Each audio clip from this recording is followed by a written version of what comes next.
हम अपनी ज़िंदगी में जब किसी नए काम की शुरुआत करते हैं तो हमसे बहुत सी गलतियां होती हैं। लेकिन कई बार ऐसा भी होता है कि सब कुछ सही रहता है। लेकिन कुछ लोग ऐसे भी होते हैं जो बार बार होने वाली गलतियों की वजह से हार मान लेते हैं। उन्हें ये लगने लगता है कि जिस काम में वो असफल हो रहे हैं वो काम करना उनके वश से बाहर है। लेकिन जो लोग अपनी गलतियों से सीखना जानते हैं वो कभी हार नहीं मानते, बेशक वो काम करने के तरीके को बदल देते हैं। हमें ये बात कभी नहीं भूलनी चाहिए कि किसी भी नए काम की शुरुआत कभी भी आसान नहीं होती और वक्त के साथ साथ हम सब कुछ सीख भी जाते हैं। हमें अपने आप पर विश्वास होना चाहिए कि हम जो काम कर रहे हैं उसमें हमें सफलता अवश्य मिलेगी। अगर हम कुछ नया सोच सकते हैं तो बेशक हम उसे कर भी सकते हैं, लेकिन उसके लिए हमें खुद पर विश्वास होना बहुत ज़रूरी है। शुरुआत में ही हर कोई सफल नहीं हो जाता। जो लोग अपने असफलता से कुछ सीखते हैं वो ज़िंदगी में बहुत आगे तक जाते हैं, और जो लोग अपने असफलता की वजह से पीछे हट जाते हैं वो लोग कभी आगे नहीं बढ़ पाते। हमें पता होना चाहिए कि सफलता के साथ साथ असफलता भी जुड़ी होती है। जब भी असफलता हमको चारों तरफ से घेर लेती है तो उस समय हमको आगे बढ़ने के लिए मोटिवेशन की ज़रूरत होती है, क्योंकि बिना मोटिवेशन के हम परेशानियों और कठिनाइयों में उलझ कर ही रह जाते हैं और हमको कोई रास्ता नज़र नहीं आता। श्री कृष्ण कहते हैं, यदि आप जीवन में आगे बढ़ना चाहते हैं और सफलता को हासिल करना चाहते हैं तो आपके जीवन में लक्ष्य का होना बहुत ही ज़रूरी है, क्योंकि बिना लक्ष्य के आप अपने समय को बर्बाद करते हैं और आप किसी भी कार्य को बेहतर ढंग से नहीं कर पाते। यदि आप अपने लिए सही लक्ष्य का निर्धारण करते हैं तो आप अपने समय का बेहतर ढंग से सदुपयोग करते हैं, सफलता को प्राप्त कर सकते हैं। अगर आपने अभी तक अपने लिए कोई लक्ष्य नहीं निर्धारित किया है तो आज से ही अपने लिए एक लक्ष्य का निर्धारण करें और उस लक्ष्य को हासिल करने के लिए पूरी कोशिश करें।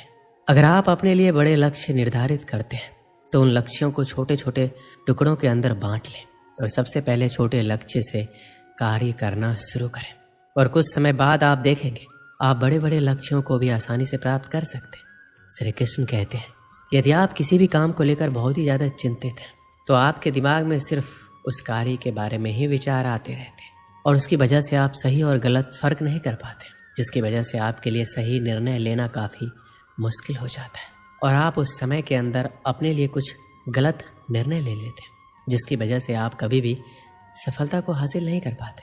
तो आपको जीवन में कभी भी किसी भी कार्य को लेकर बहुत ही ज़्यादा चिंता नहीं करनी चाहिए। आपको सिर्फ और सिर्फ अपने लक्ष्य पर फोकस करना चाहिए ताकि आप लक्ष्य प्राप्ति की ओर आसानी से अग्रसर हो सके। श्री कृष्ण कहते हैं, यदि आप जीवन के अंदर सफलता को हासिल करना चाहते हैं तो आपको एक बात हमेशा याद रखनी है, आपको हमेशा अपने दिल की सुननी चाहिए और उस कार्य को दिमाग से करना चाहिए। जबकि बहुत से लोग दिमाग की सुनते हैं और दिल से कार्य करते हैं, जिसकी वजह से उनको हमेशा परेशानियों का सामना करना पड़ता है। जब आप अपने दिल की बात सुनते हैं और किसी भी कार्य की शुरुआत करते हैं तो आप उस कार्य के अंदर अपना 100% लगा देते हैं, और यदि आप किसी कार्य के अंदर अपना 100% लगाते हैं तो आपको एक ना एक दिन सफलता जरूर मिलती है। ज़्यादातर लोग दूसरों के डर की वजह से कभी भी अपने दिल की बात नहीं सुन पाते और हमेशा ऐसे कार्य करते हैं जो उनको कभी भी खुशी नहीं देते, और ऐसे कार्य करने चाहिए जो आपको लंबे समय तक खुशी दे सके। श्री कृष्ण कहते हैं, आप सबके जीवन में बहुत सारे चुनौती होते हैं, लेकिन अगर हम अपने अंदर की शक्ति को जान लें तो हम हर मुश्किल का सामना कर सकते हैं। जीवन एक संघर्ष है जिसमें हार और जीत दोनों होते हैं, लेकिन हार से हार नहीं मानना चाहिए। हमें हमेशा संघर्ष करते रहना चाहिए। हमें खुद पर विश्वास रखना चाहिए और हमेशा अपने लक्ष्य की तरफ बढ़ते रहना चाहिए। हमें अपने सपनों के लिए काम करना चाहिए और हमेशा एक सकारात्मक सोच रखनी चाहिए। जीवन में कोई भी मुश्किल हो, हमें हमेशा सकारात्मक होकर समस्या का सामना करना चाहिए। यदि हम सकारात्मक रहते हैं तो हम हमेशा अपने लक्ष्य को पूरा कर सकते हैं। श्री कृष्ण कहते हैं, सफलता कभी भी एक दिन के अंदर नहीं मिलती है, लेकिन एक दिन आपको जरूर मिलती है। जीवन में आपको कदम कदम पर कठिनाइयों और मुश्किलों का सामना करना पड़ता है, लेकिन यदि आप मानसिक रूप से मजबूत हैं तो आप जीवन की बड़ी बड़ी कठिनाइयों का सामना बहादुरी के साथ कर सकते हैं। जीवन में यदि आपके सामने कितनी भी बड़ी मुश्किल क्यों ना आए, आपको सिर्फ एक बात याद रखनी है और आपको बोलना है कि कोई भी मुश्किल और कठिनाइयाँ और समस्या मुझसे बड़ी नहीं है। जिंदगी में हर इंसान के जीवन में एक ऐसा समय आता है जब उसको लगता है कि अब सब कुछ खत्म हो गया है, तो उस समय यदि आपके अंदर आगे बढ़ने की हिम्मत होती है तो ही आप सफलता के शिखर को छू पाते हैं। अगर आप एक छात्र हैं, असफल हो जाते हैं, तो इसका ये मतलब नहीं है कि दोबारा प्रयास ना करें। असफलता आपके लिए एक अवसर होती है। आप इससे बहुत कुछ सीख सकते हैं। इससे आप अधिक समझदार बनेंगे और अपनी सफलता की राह को बेहतर ढंग से समझेंगे। अपने आप को माने और दूसरों के बारे में सोचना बंद करें। अपने आप को उन सफल लोगों से तुलना ना करें जो आपकी उम्र से कई गुना ज़्यादा सफल हो चुके हैं। आपका मार्ग आपका होता है और आपको उसी के अनुसार आगे बढ़ना चाहिए। अपने लक्ष्य को समझें और उसे पाने के लिए मेहनत करें। लक्ष्य स्पष्ट होना चाहिए और उसके लिए आपके पास एक योजना होनी चाहिए। सफल होने के लिए आपको अपने आप पर भरोसा होना चाहिए। आपको अपनी क्षमताओं पर विश्वास होना चाहिए। आपके पास साधन न होने की वजह से आप असफल नहीं हो सकते।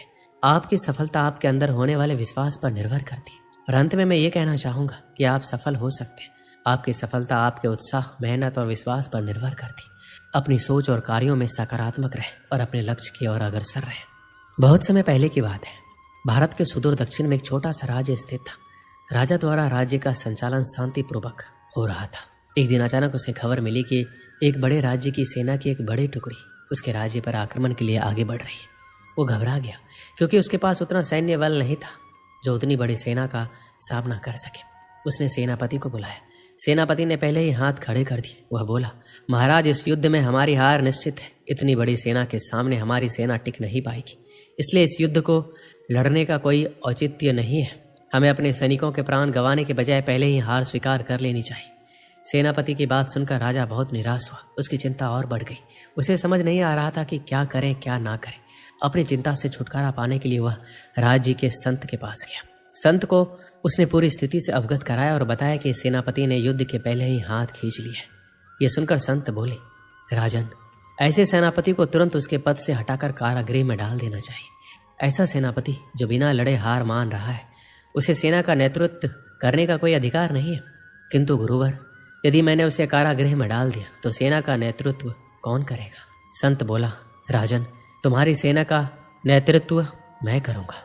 राजा सोच में पड़ गया कि संत युद्ध कैसे लड़ेंगे। उसने कभी युद्ध नहीं किया, किंतु कोई विकल्प ना देख उसने संत की बात मान ली और अपनी सेना का सेनापति बना दिया। सेनापति बनने के बाद संत ने सेना की कमान संभाल ली और सेना के साथ युद्ध के लिए तैयार कर दिया। रास्ते में एक मंदिर पड़ा। मंदिर के सामने संत ने सेना को रोका और सैनिकों से बोला, यहाँ कुछ देर रुको, मैं मंदिर में जाकर ईश्वर से पूछ कर आता हूँ, हमें युद्ध में विजय प्राप्त होगी या नहीं। ये सुन सैनिकों ने चकित होकर पूछा, मंदिर में तो भगवान की पत्थर की मूर्ति है, वह कैसे बोलेगी? इस पर सेना की कमान संभाल रहे संत ने कहा, मैंने अपनी सारी उम्र दैवीय शक्तियों से वार्तालाप किया है, इसलिए मैं ईश्वर से बात कर लूंगा। तुम लोग यहीं रुककर मेरी प्रतीक्षा करो। ये कहकर संत मंदिर में चले गए। कुछ देर बाद जब वो वापस लौटे तो सैनिकों ने पूछा, ईश्वर ने क्या कहा? संत ने उत्तर दिया, ईश्वर ने कहा, यदि रात में इस मंदिर में कोई प्रकाश दिखाई पड़े तो हमारी विजय निश्चित है। पूरी सेना रात होने की प्रतीक्षा करने लगी। रात हुई, मंदिर में उन्हें प्रकाश दिखाई पड़ा। यह देख सेना खुशी से झूम उठी। उन्हें विश्वास हो गया कि अब वो युद्ध जीत लेंगे। उनका मनोबल बढ़ गया और वो जीत के मंसूबे से युद्ध के मैदान में पहुंचे। युद्ध 21 दिन चला। सेना जी जान से लड़ी, फलस्वरूप उनकी विजय हुई। विजयी सेना के वापस आते ही फिर वही मंदिर पड़ा। तब सैनिकों ने संत से कहा, ईश्वर के कारण हमारा विजय हुआ है, आप जाकर उन्हें धन्यवाद दिए आए। संत ने उत्तर दिया, इसकी कोई आवश्यकता नहीं है। यह सुनकर सैनिक कहने लगे, आप कितने कृतघ्न हैं। जिस ईश्वर ने मंदिर में रोशनी कर हमें जीत दिलाई, आप उनका धन्यवाद नहीं कर रहे। तब संत ने कहा, उस रात मंदिर से आने वाली रोशनी एक दिए की थी और वो दिया मैं यहाँ जलाकर लाया था। दिन में तो वो रोशनी दिखाई नहीं पड़ी, किंतु रात होते ही दिखाई देने लगी। दिए की रोशनी देखकर तुम सब ने मेरी बात पर विश्वास कर लिया और युद्ध में विजय हमारी हुई। इस तरह तुम सबका मनोबल बढ़ गया था और तुम जीत के विश्वास के साथ युद्ध में गए और असंभव लगने वाली विजय तुमने प्राप्त की। इस कहानी से हमें क्या सीख मिलती है? खुद पर विश्वास रखो और परिश्रम करते रहो। विश्वास की विजय होगी। हमारी सोच ही आगे चलकर वास्तविकता का रूप लेती है। इसलिए हमें अपनी सोच पर ध्यान देना चाहिए। सदा सकारात्मक सोचें ताकि सकारात्मक परिणाम मिले।